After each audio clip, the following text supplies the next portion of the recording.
Welcome to the Picture Love Podcast. I'm your host, Kris. In this space, we believe that love is something you can choose to see because it lives within each of us innately.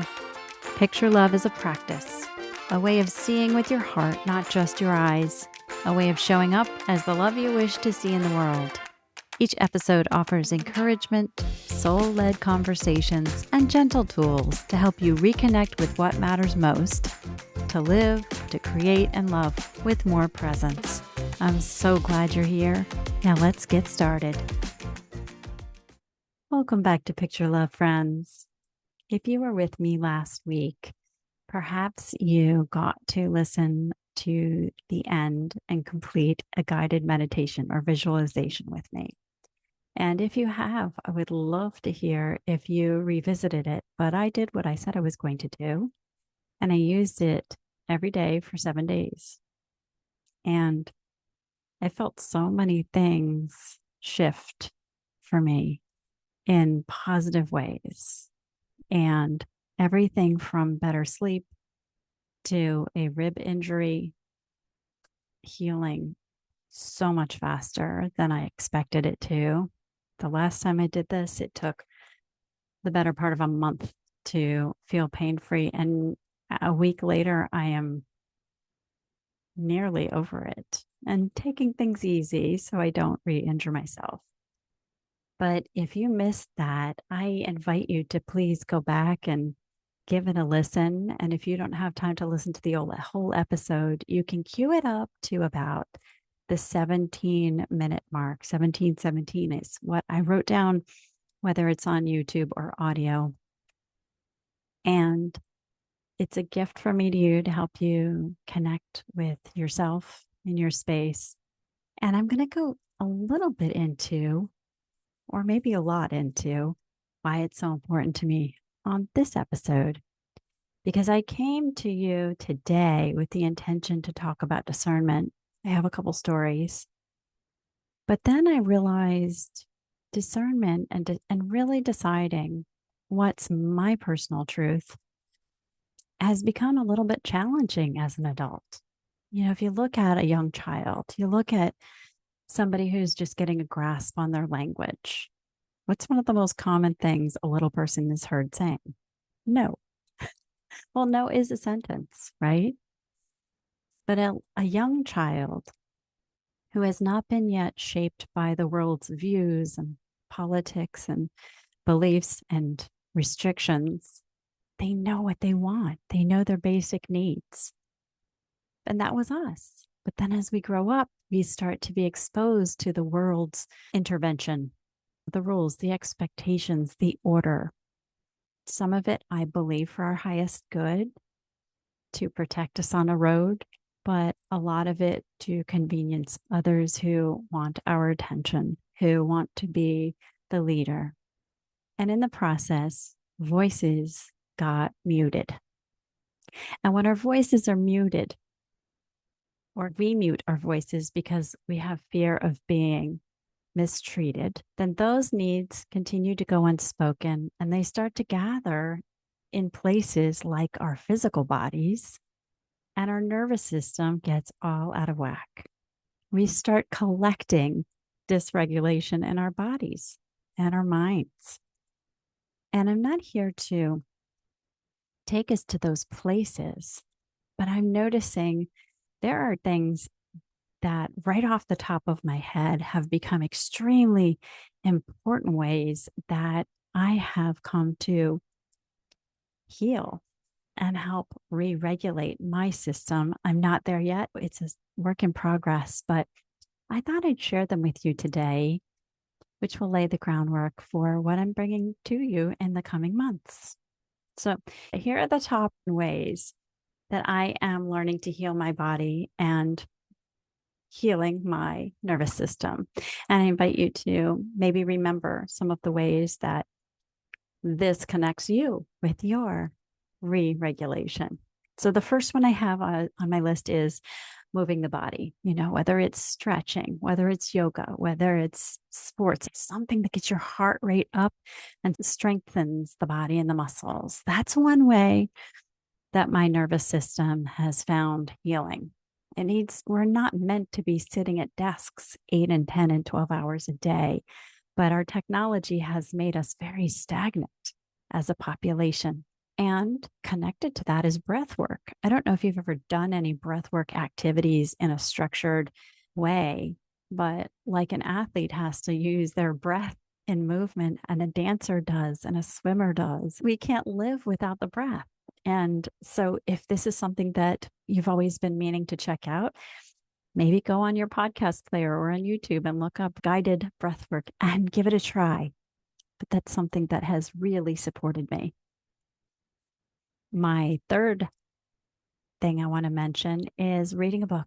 And I don't mean on a tablet, on a screen. I mean on something that has pages that you can hold and thumb the pages. And while the digital era helps maybe save a tree or two, there's something to be said, something very human, very alive about holding a book in my hands. So if you haven't done that in a while, I invite you to. And if you are a fellow bookworm who knows what I'm talking about, let's revel in that and give it the honor it's due as a service to our nervous system. And maybe if all of your books are work related, maybe you're a student, maybe you're a professional and all of your hard copy books are about work, maybe choose a title that lets you play. And the fourth thing, actually, for me, is probably the most innately important since I was a little girl, is creating something with my hands. So maybe your crafting is with food or baking, or maybe jewelry, or maybe you make beautiful things with wood. Maybe you're at the beach and you just need to make a sandcastle or a design in the sand that you know that the ocean will wash away. Just create something. Make something expressive, whether it is temporary or long lasting. But the process of creating something out of your mind with your physical body and off of a technology, don't get me wrong, I love me some digital tools. But to do something with your hands that you can actually use your senses, maybe you can smell it, you can feel it, you can touch it, you can stretch it, you can tie it, you can dig it. There's something truly alive in that process. And that is one way that I love to heal my nervous system. Another way is through being in nature. Whether you, like me, love to garden, whether you like to sit under a tree, whether you don't remember the last time you did that and want to go do it now, I highly, highly recommend getting out in nature. And even if it means checking your mailbox in bare feet so you can put your feet in the grass. So, however that looks for you, I hope you give yourself the gift of getting out in nature. Here's another way is learn something new. I can't believe that nearly 3 years ago, I took this little workshop to learn how to podcast. I never imagined it would become something that's so vital, a vital expression of my heart. Podcasting is one thing that's seen me through so many chapters in just a short period of time. Podcasting is what gave my heart a voice, lets me speak even though I don't know exactly who needs to hear what I have to say. But it allows me to archive and collect lessons and stories that I think are valuable and have helped me in my journey. And in the right time, I trust it will find the person who needs it the most. So learn something new, even if it's just, how do I make sourdough starter? Knowing you might kill it like I did, but you can try again. I also made it my own line item to get off the technology. So maybe that means you're scheduling an hour. And I highly recommend at least an hour before you go to sleep to rest at night that you get off the screens. I know a lot of people who like to fall asleep to a television in their bed, but whether it's a television, whether it's a computer screen, whether it's your phone, whether it's a tablet, whatever the screens are, they do things to our brains. They get our brains activated, and it does interrupt our sleep patterns. So give yourself the gift of getting off technology and doing some of these other activities for an hour if you can every day. Let's be honest, if we have time to scroll through an hour of junk mail, email, or scroll through social media, or listen to another talk show, then we definitely have time to schedule that time with ourselves to get off the technology and live life. Live life. Maybe do that one thing around the house that you've been meaning to. And it might not be as big a deal. It might not be as time consuming or as physically draining as you think, but it feels good to go to sleep saying, oh, I'm so glad I got that done. It's a gift for yourself. Another thing is, I love to get in water, whether it's a mindful shower or soak in a tub or get in the ocean, or maybe you have a hot tub or a pool at your disposal. Wherever you are, getting in water is with the intention of receiving the water, appreciating the water, and visualizing that when you get out of it, you're leaving something behind that's no longer serves you. That's a really, really great way that I love to heal my system. Music, music, whether you are a musician or not, listening to it, creating it, moving to it, singing in the shower. Music is a beautiful, healing way of creating and participating in vibration that absolutely heals. Did you know that if you hum, you can actually clear your sinuses? Just the act of humming. Maybe you have a car ride to go somewhere. Make it an intention to turn off the news and turn on some songs that you can wail at the top of your lungs. Pass the time by. The 10th thing I wanted to share with you is sleep. I believe that sleep is an unsung hero. I mean, any new parent knows that the baby who sleeps is the baby who heals and grows, right? There's so much that happens. Well, the same goes for adults. While we might not be growing up physically, the body restores itself. So much happens to support our systems when we're asleep. And I wanted to just mention a little bit about something that I was made acutely aware of with my kids growing up. And that is what sleep hygiene is. And I know I alluded to a few of the things, like if you can, sleeping without the TV on. And if you're sharing a room with somebody who will not receive that thought, perhaps covering your eyes. I used to bury my head under a pillow when my husband used to sleep, falling asleep to the TV. And eventually he let go of that habit, much to my delight. Getting off the screens, giving yourself a ritual, an evening ritual, whether it's maybe you're a shower in the morning kind of person, but maybe something, if you're not showering at night, perhaps just washing your face and washing off the day. And let that hygiene be an act of self care and love that sets you up and tells your brain, oh, it's time to go to sleep. If you drink some herbal tea, not right before bed, but an hour or so before, that tells your brain, that tells your body, we're unwinding now. Now is the time we're starting to get ready to rest. And we're setting the intention of that. Maybe reviewing not all of the nitty gritty of the day, but a couple things that you're grateful for or that we learned today that you want to carry into the next day. Things that one might consider journal worthy. You don't have to be a journaler, but something worth remembering, something valuable, something that's supportive. Those are things that set me up for good sleep. And I know it has for my children too. What does tomorrow deserve to remember? Those are the kind of thoughts that I would love to account for while washing my face, brushing my teeth. These are the types of things that set me up for peaceful, restful sleep. Of course, now that we've got extra fur babies in the house, there's a few more steps to help make sure that everybody's been pottied and so on. But I think sleep is really, really undervalued, underappreciated. And, clean sheets, clean clothes, fresh thoughts, maybe making your room darker if possible, maybe allowing yourself a gentle stretch, maybe 3 intentional breaths saying, thank you for today. I'm letting you go. I'm ready to sleep and prepare myself for the next day to come. So those are the kinds of things that have brought me more mental wellness and definitely nervous system regulation.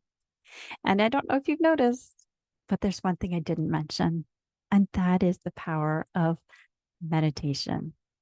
You could be the kind of person who can plop down in a chair and just zone out, and in total silence, you're on your own. But I know a lot of people were not trained to do that. And that's where guided meditations can be such a support.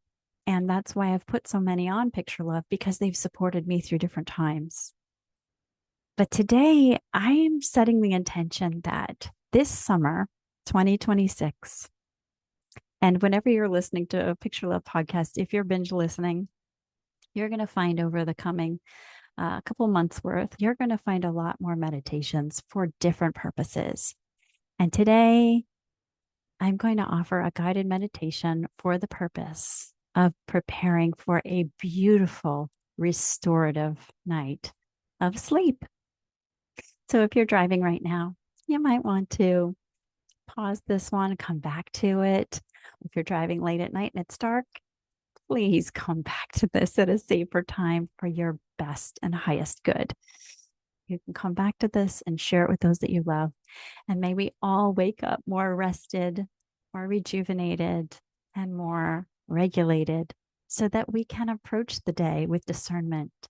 So that inner toddler in each one of us who knows their true yes and no can be heard freely and easily, so that we do reconnect with, remember, recognize our inner compass, our inner voice that guides us, not necessarily to follow what society deems popular, but what is in our highest and best good.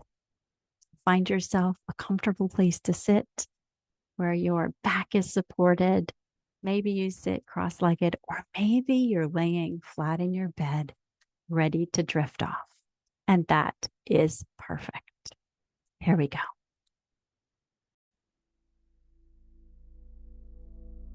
With a deep, gentle breath, I invite you to inhale and fill your lungs with the freshest, most rejuvenating breath you can find. And imagine your body's like one of those really long balloons. As you inhale, the air fills all the way to the top. And as you exhale, you're gradually letting all of the air out of your balloon. And every time you inhale, you fill up that balloon a little bit more than last time. And as you exhale, you start to notice the muscles in the top of your head, and your forehead, and your temples, and your cheeks. You start to relax and unwind. And you take in another deep breath. And you hold it at the top for just a moment. And imagine as you let the air out, more relaxation falling down your face, through your jaw, through your neck, the back of your neck, all around your sides of your neck, your throat, into your shoulders. They just start to get softer and softer and softer. And you inhale again. Hold the breath a little bit at the top. Feel that air expand your beautiful ribs and your lungs. And as you let it out, that relaxation melts like chocolate sauce covering a strawberry. melts through your body, through your arms, through your shoulders, through your chest, through your upper back, your shoulder blades, and even your arms, all the way down to your elbows and your forearms. As you inhale, you feel that air fill up your cells even farther than before. Pause at the top. And as you let it out, you notice the softness spreads all the way down through your wrists and your hands and your thumbs and each of your fingers and your fingertips and your fingernails. And you can actually feel relaxation extending beyond the tips of your fingers and through your ribs, every single one of your ribs, they're letting go. And as you inhale again, that softness continues to deepen through all of your fascia, through all of your muscles, through all your connective tissue, all the way through your core, into your belly, into your hips, the back of your ribs, your lower back, all softness radiating with the breath that your body is receiving. And every exhale lets go of any stiffness and pain. And you inhale again. And this time, the softness melts all the way down through your hips, the backs of your thighs, the fronts of your quads, through your knees, through your lower legs, backs of your knees, your ankles, your feet, the tops of your feet, the bottoms of your feet, even your Achilles are just jelly, all the way through the tips of your toes, beyond your toenails. And one more breath is filling up your entire body. It's fully maximized. And as you let it out, your body melts into the surface that supports you from below.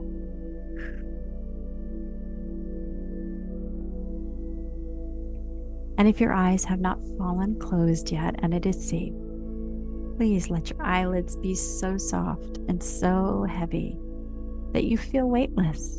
You feel like a feather, the softest little down feather that has no weight at all. If it were to land on a scale, it would not even register. But its significance is beyond measurement. That is you. And as you continue to relax your breathing in that softness and that lightness, think of one thing that's beautiful in your day. It could be in the space you're in right now. It could be a lesson you've learned. It can be the sound of somebody's voice. It can be a child screaming in the background. It could be a neighborhood dog barking. It can be the birds that chirped when you first awoke. Anything, it does not matter. That happy thought is yours. And allow it to find one other gentle, happy thought to keep it company. A happy thought that you would love to wake to in the morning. And even if that happy thought is not fully developed, even if that happy thought has not actually been something that happened, make it the thing that you would love to wake up to. Keep it simple. Don't make it detailed. Just gently, with your hand open in your mind, envision that truth unfolding for your highest and best good. How would that feel? That gift is yours. Nobody gets to decide if it fits in your life or in your mind. It's yours. And I need you to remember that. And in your mind, envision that you're gently, with your hand, placing that special blessing, that beautiful thought, and you're placing it in the safety of your heart. And it'll be there for you when you wake up in the morning. So as you continue to breathe weightlessly and floating like that feather, start to notice the quiet in your space.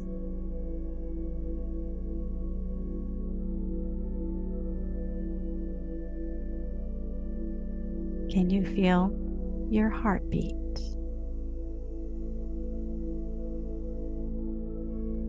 Can you feel the pulse in the tips of your fingers and in your toes? Imagine that heart, that beautiful heart of yours, with that fulfilled, happy thought, radiating a beautiful golden rose light in your heart. That beautiful golden rose light is spreading.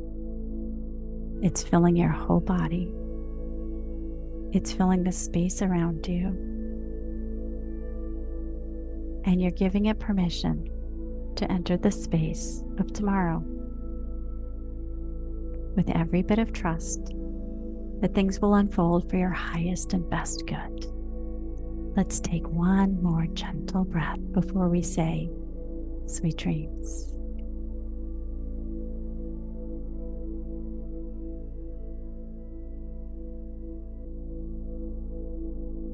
If you're ready to drift off to sleep, then good night, sweet dreams. And if you have more to do before you get to go to sleep tonight, I invite you to gently move your fingers and toes ever so slightly and start to gently move your head from side to side. Notice if there is a softness on your face and let it stay there. Let that softness stay in your body. And as you go through any final activities or movements before your rest time, keep this peace in your heart and trust that those happy thoughts are waiting for you. And when you wake in the morning, let's see how they present. From my heart to yours, keep picturing love, friends. I love you. Sweet dreams.